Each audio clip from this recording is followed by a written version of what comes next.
Because the Prophet Muhammad ﷺ said that one of the greatest things a person could do was die before he died.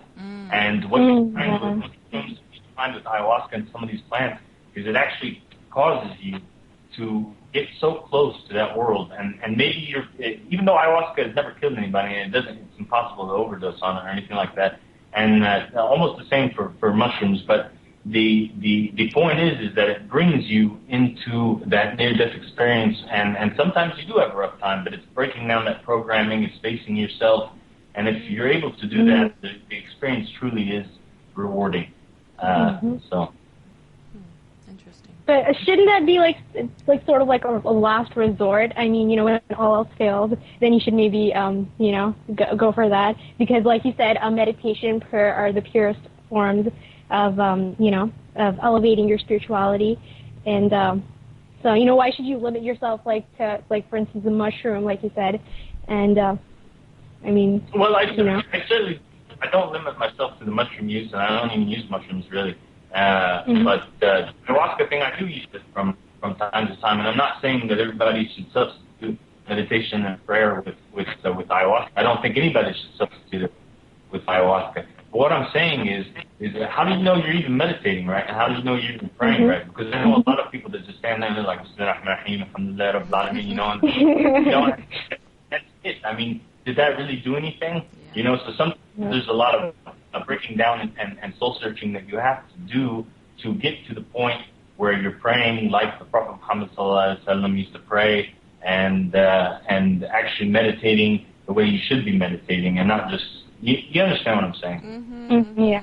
Yeah, I do. I mean, I can just remember from my own experiences with it. You definitely come out on the other side a different person each time. Every time it's like you have some revelation, and it just sort of adds to your bag of understanding of things. But you know, could you do it also like, I mean, like you hear about remote viewing. You know, people are really talking about remote viewing and things like that now. You know, isn't that sort of the same thing? And then nobody's using a substance to do that. I mean, I don't know how you feel about that. I feel like it's sort of like spying on other people, and I just feel like I don't even want to do that. But remote viewing is something that the CIA was really interesting in, and they had a whole unit that was dedicated to developing these skills in people, and they'd actually written in the reports that anybody was capable of remote viewing. And in a sense, I don't necessarily think it's haram. I don't think that if you're able to do it right, anyway, for starters, because most people they don't have the patience to do that. I think that look, Susan, the way I look at it is anything that the Prophet Muhammad ﷺ and God told us was haram, I think is haram. Anything that is left open, then it's open. You know what I mean? Yeah. That as far as experiencing altered state of consciousness and trying to practice remote viewing or any other techniques, I'm not going to be like some of the extremist scholars that the haram police. People-minded.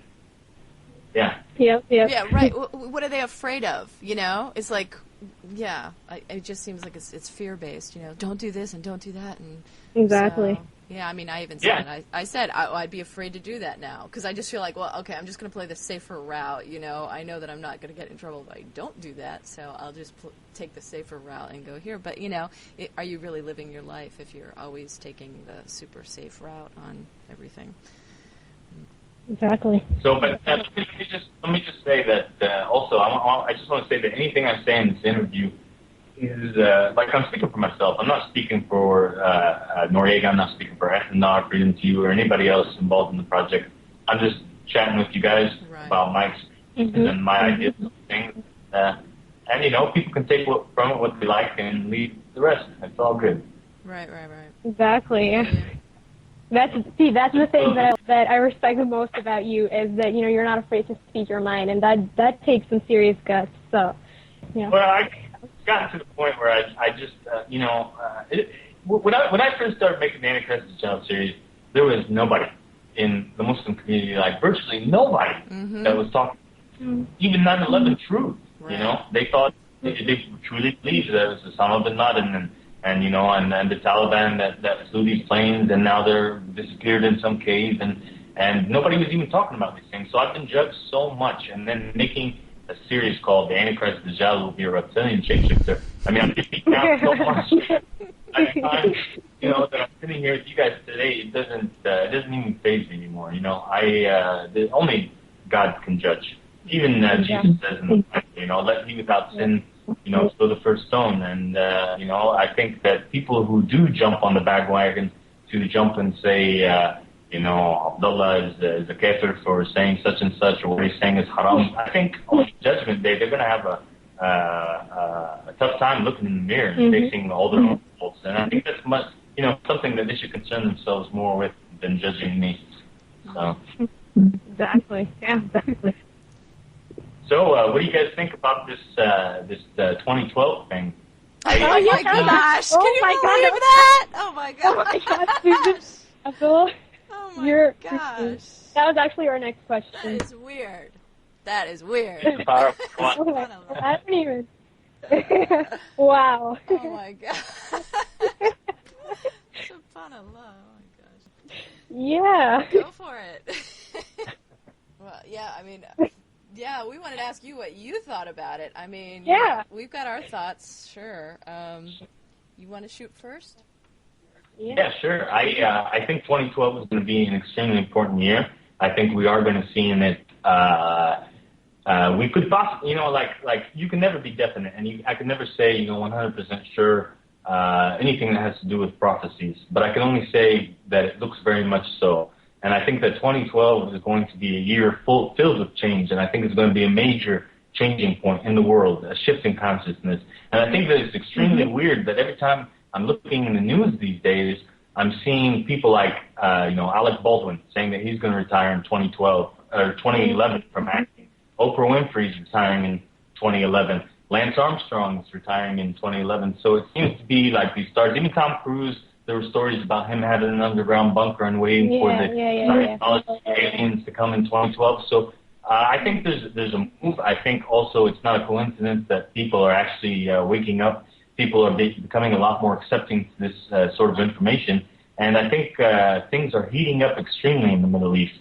And as you guys saw with the Age of Appearance, I mean, there's a lot of prophecies that are coming very close to characters that are alive here today.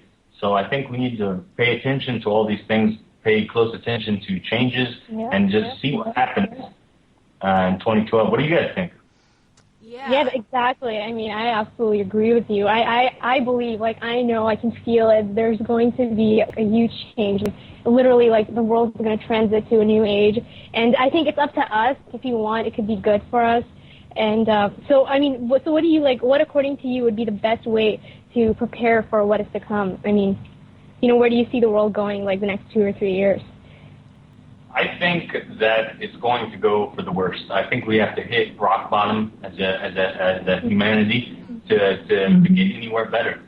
People are not going to, we're not going to go anywhere good before we go really bad, really even worse than where we are today. And prophecies, talk about a lot of things that are to happen. One of the interesting things that it says, though, for example, there's a hadith that talks about before the Mahdi arriving, 2/3 of the population will be wiped out.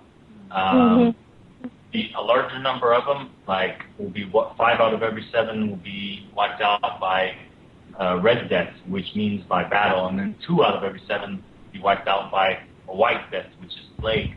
And when the companions started to become afraid of this prophecy, the prophet reassured them that the true believers would be the ones that remained alive.